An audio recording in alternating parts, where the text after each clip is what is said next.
عن عبد الله بن عمر رضي الله عنهما أن تلبية رسول الله صلى الله عليه وسلم لبيك اللهم لبيك لبيك لا شريك لك لبيك إن الحمد والنعمة لك والملك لا شریک لک، یہ تلبیہ حج کا شعار ہے۔ نبی علیہ السلام کی حدیث ہے افضل الحج الثج والعج، افضل حج دو چیزوں کا نام ہے، ایک اچھی قربانی اور دوسرا بلند آواز سے تلبیہ پڑھنا، یعنی تلبیہ میں آواز کو بلند کرنا، یہ حج کے شاعر میں سے ہے، لیکن یہ مرد کے لیے، خاتون کے لیے نہیں۔ خاتون جس طرح اس کا جسم پردہ ہے اس کا لباس بھی پردہ ہے اور اس کی آواز بھی پردہ ہے، اس کی آواز بھی پردہ ہے۔ لباس پردہ اس طرح اگر ایسا لباس پہنا ہو جس میں زیب و زینت ہو اور جو لباس بھڑکیلا اور چمکیلا ہو تو اس لباس کو اپنے عبائے سے اور چادر سے ڈھانپے، اور اس کی آواز بھی پردہ ہے، بغیر ضرورت کے کسی اجنبی مرد سے وہ کلام نہیں کر سکتی، تو تلبیہ بھی پست آواز سے وہ پڑھے گی، لیکن یہ حج کے شاعر میں سے۔ اور علماء نے تلبیہ کو واجب قرار دی اور وجوب کی دلیل بھی موجود ہے۔ نبی علیہ السلام کی حدیث اتانی جبریل فقال انی آمر فامرنی ان آمر اصحابی ان یرفعوا اصواتهم بتلبیہ، میرے پاس جبریل امین آئے تو مجھے حکم دیا کہ میں اپنے ساتھیوں کو حکم دوں، اپنی امت کو حکم دوں کہ تلبیہ بلند آواز سے پڑھیں۔ اس میں دو چیزوں کی فرضیت سامنے آ رہی ہے، ایک تلبیہ پڑھنا، دوسرا بلند آواز سے پڑھنا، جہر کے ساتھ پڑھنا۔ جہر کا اقل درجہ کیا ہے کہ آپ کا ساتھی سن لے، ایک شخص جو آپ کے قریب بیٹھا ہوا ہے اتنی اونچی آواز سے پڑھے کہ آپ کے ساتھ والا آپ کی آواز کو سن لے، یہ جہر ہے۔ باقی آپ اونچی آواز سے پڑھنا چاہیں، مزید آواز کو اونچا کرنا چاہیں تو آپ کر سکتے ہیں۔ بارکیف اس حدیث سے دو چیزوں کا وجوب سامنے آتا ہے، ایک تلبیہ پڑھنا اور دوسرا بلند آواز سے پڑھنا۔ اور تلبیہ کے الفاظ کیا ہیں؟ لبیک اللہم لبیک، اے اللہ میں حاضر ہوں اور بار بار حاضر ہوں۔ لبیک میں تکرار ہے، یہ تثنیہ کا صیغہ ہے لفظی اعتبار سے، اور اس میں تکرار ہے، بار بار حاضری کا عزم، اطاعت کا عزم، وفا شعاری کا عزم، میں حاضر ہوں۔ یہ حاضر ہوں کیوں کہا جا رہا ہے؟ کیونکہ اللہ تعالیٰ نے اپنے گھر میں آپ کو بلایا ہے کہ آؤ میرے گھر کا حج کرو، میرا گھر بن چکا ہے فحجو، میرے گھر کا حج کرو۔ اللہ نے بلایا، اللہ نے دعوت دی، تو بندہ کہتا ہے لبیک یا اللہ میں حاضر ہو چکا، یعنی تو نے بلایا اور میں حاضر ہو گیا۔ یعنی حج ایک عجیب تعلق ہے خالق اور مخلوق کے مابین، ایک عجیب تعلق، اللہ تعالیٰ کی طرف سے یہ فریضہ ہے اور اللہ تعالیٰ کی طرف سے دعوت ہے۔ وَأَذِّنْ فِي النَّاسِ بِالْحَجِّ يَأْتُوكَ رِجَالًا وَعَلَىٰ كُلِّ ضَامِرٍ يَأْتِينَ مِنْ كُلِّ فَجٍّ عَمِيقٍ۔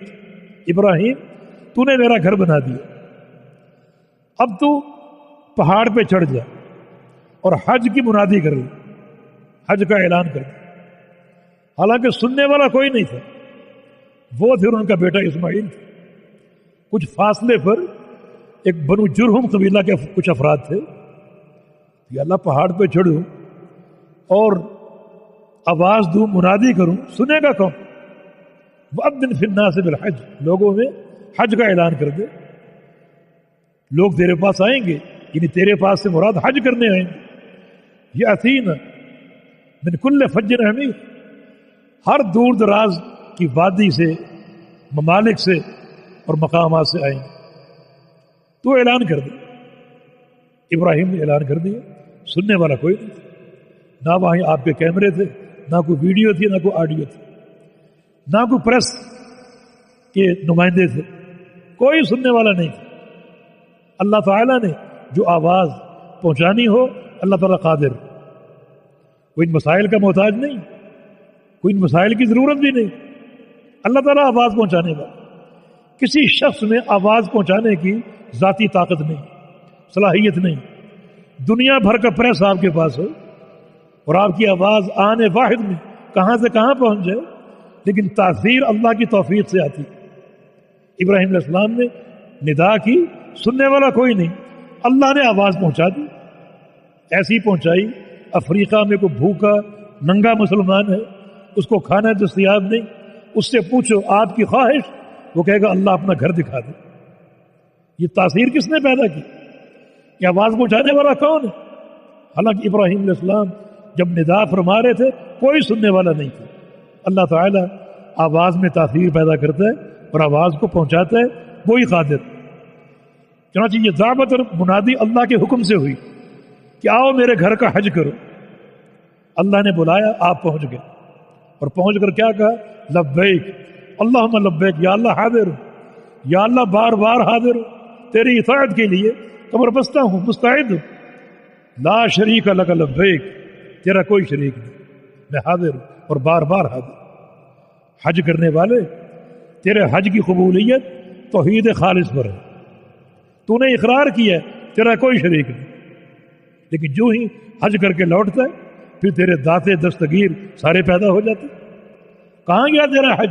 مردود ہے یہ حج، قابل قبول نہیں۔ جب حج کرنے نکلو شرک سے پاک صاف ہو کر نکلو۔ دوران حج آپ نے وعدہ بھی کیا، اقرار و اعتراف بھی کیا، تیرا کوئی شریک نہیں، پھر کیا وجہ ہے؟ جو ہی واپس لوٹے فلاں مشکل کشا، فلاں حاجت روا، فلاں دستگیری کرنے والا، فلاں داتا، فلاں گنج بخش، یہ کہاں سے آ گیا؟ آپ کا حج ٹوٹ گیا، ختم ہو گیا، برباد ہو گیا۔ جو آپ نے وعدہ کیا تھا، اقرار کیا تھا، اس کی دھجیاں بکھیر دیں آپ۔ یہ قبروں پر سجدے، قبروں کے طواف، قبروں کی مجاورتیں۔ حاجی صاحب یہ معاملہ کیا ہے؟ تو لا شریک لک، آپ ایک اقرار کر چکے اپنے اس تلبیہ میں، اللہ کے گھر میں، اس مقام مقدس میں، اس پر قائم رہنا، یہ حج کو قائم رکھنا ہے۔ اس کو توڑ دیا، حج بھی ٹوٹ گیا، نمازیں، روزے، ہر چیز برباد ہو گئی۔ ابن قیم فرماتے ہیں شیطان کسی انسان کو گمراہ کرنے کے لیے سب سے پہلے شرک کا حربہ آزماتا ہے، کسی طرح اس بندے کو شرک میں پھنسا لے، اور اگر شرک کے حربے میں وہ کامیاب ہو جائے تو اس انسان کو چھوڑ دے، جا بیٹا اب ہر سال حج کر، جا عمرے کر، نمازیں پڑھ، روزے رکھ، مسجدیں بنا، اور یتیم خانوں کی کفالتیں کر، مدرسے بنا، یونیورسٹیاں بنا، جا جو مرضی کر، اب مجھے کوئی پرواہ نہیں، کیونکہ تو شرک میں ملوث ہو چکا، اور شرک میں ملوث ہونے والے کی کوئی نیکی قابل قبول نہیں۔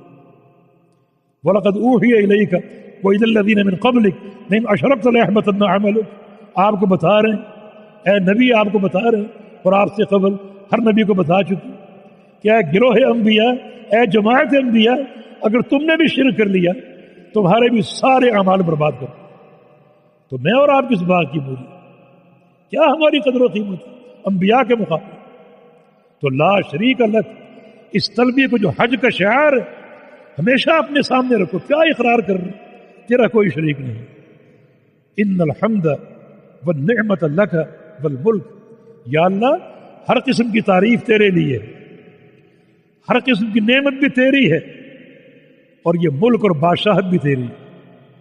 غور کرو کیا اقرار کر رہے؟ ہر قسم کی حمد تیرے لیے۔ اس اقرار کا کیا معنی؟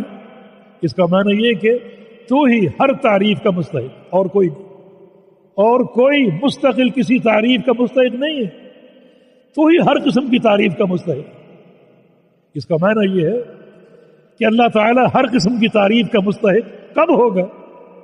جب اللہ تعالیٰ کو اس کی ذات میں، اس کی صفات میں، اس کی افعال میں یکتا اور اکیلا مانو۔ اگر شریک کرو گے کسی اور کو تو جس قدر شراکت داری قائم کرو گے اس قدر تعریف دوسرے کو دینی پڑے گی۔ اللہ تعالیٰ اکیلا عالم الغیب، عالم الغیب ہونے کی حیثیت سے وہ ہر قسم کی تعریف کا مستحق ہے۔ اگر آپ کا عقیدہ ہو کہ فلاں نبی یا فلاں ولی بھی غیب جانتا ہے تو اس نبی اور ولی کو اتنی تعریف دینی پڑے گی، ہم تقسیم ہوگی، تعریف تقسیم ہوگی، جبکہ اقرار کیا ہے؟ ان الحمد، یا اللہ ہر قسم کی تعریف تیرے لیے۔ بلکہ قرآن کا پہلا اقرار کیا ہے؟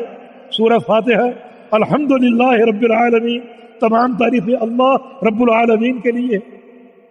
یہ عقیدہ ہے، ایک جوہری اور برکتی عقیدہ، جس کا تقاضا یہ ہے کہ اللہ کی جو صفات ہیں، جو اس کے نام ہیں، اس کی ذات، اس کے افعال، ان سب میں وہ اکیلا اور یکتا ہے۔ اللہ تعالیٰ مسجود ہونے میں اکیلا ہے، سجدے کے قابل وہ ہے، لہذا مسجود ہونے کے اعتبار سے ہر قسم کی تعریف کا اللہ مستحق ہے. کسی غیر کو سجدہ کرو گے تو اسے آپ نے مسجود بنا لیا، اتنی تعریف غیر کو دینی پڑے گی. اب یہ حمد تقسیم ہوگی.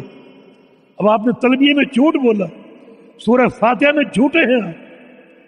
یہ توحید کے جوہری نقطے، یا اللہ ہر قسم کی تعریف تیرے لیے، تو ہر قسم کی تعریف کا مستحق ہے.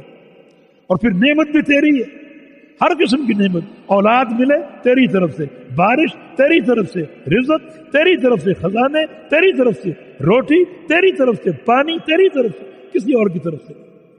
اور کسی اور کا عقیدہ رکھو گے کہ اولاد فلاں دیتا ہے، بیٹا پیدا ہوا حضور بخش، محمد بخش. اللہ نے نعمت دی ہے، نعمت ملتے ہی شرک اور کفر میں داخل ہوگی. نعمت آپ اقرار کر رہے ہیں تلبیہ میں کہ ہر قسم کی نعمت تیرے لیے، تیری طرف سے، تیرے امر سے آتی ہے. بارش برستی ہے وہ تیری عطا اور تیری دین ہے. حدیث آپ نے پڑھی کتاب التوحید میں کہ بعض لوگوں نے بارش کی نسبت ایک ستارے کی طرف کر دی. اللہ تعالیٰ نے وحی بھیج کر اپنے پیغمبر کو آگاہ کیا کہ جن لوگوں نے بارش کو ستارے کی طرف منسوب کیا ہے وہ سارے کافر ہو. غور کرو کتنی نعمتوں کو غیر کے نام الاٹ کر رہے. اولاد ہمیں فلاں دیتے، شفا فلاں دربار سے ملتی، رزق فلاں دربار سے ملتا، بارش فلاں پیر دیتا. کتنے بھیانک کفر ہم کرتے. لیکن تلبیہ میں آپ ان تمام شرکیہ امور سے پاک صاف ہو کر اقرار کر رہے ہیں یا اللہ ہر قسم کی تعریف بھی تیرے لیے، ہر قسم کی نعمت بھی تیری طرف سے، اور یہ بادشاہت بھی تیری ہے. تیرے علاوہ کوئی بھی، قرآن کہتا ہے ایک کھجور کا مالک نہیں، کھجور کی گٹھلی کا مالک نہیں، گٹھلی کے چھلکے کا مالک نہیں، گٹھلی کی پشت پر ایک نقطہ ہوتا ہے اس کا مالک نہیں. آپ کس بھول میں؟ تو مطلق بادشاہت اللہ تعالیٰ ہی کے لیے ہے. تو یہ تلبیہ جس کا آپ بار بار اقرار کرتے ہیں. عبداللہ بن عمر رضی اللہ عنہما نے کچھ الفاظ اضافہ کیے، لبیک لبیک وسعدیک والخیر بیدیک والرغباء الیک والعمل. یا اللہ میں حاضر ہوں، بار بار حاضر ہوں، وسعدیک اور بار بار تیری سعادت کا طلبگار ہوں، والخیر بیدیک اور خیر تیرے دونوں ہاتھوں میں ہے، والرغباء الیک والعمل اور رغبت بھی تیری طرف ہے اور عمل بھی تیرے لیے. یہ الفاظ ابن عمر نے اپنے والد امیر المومنین عمر بن خطاب سے لیے تھے، وہ بھی یہ الفاظ پڑھا کرتے تھے. اور ہم یہ سمجھتے ہیں کہ صحابہ عبادت میں اپنی مرضی سے کوئی چیز شامل نہیں کر سکتے، اس لیے بعض علماء نے ان کے ان الفاظ کو مرفوع حدیث کا حکم دیا ہے. تو تلبیہ میں یہ الفاظ بھی پڑھے جا سکتے.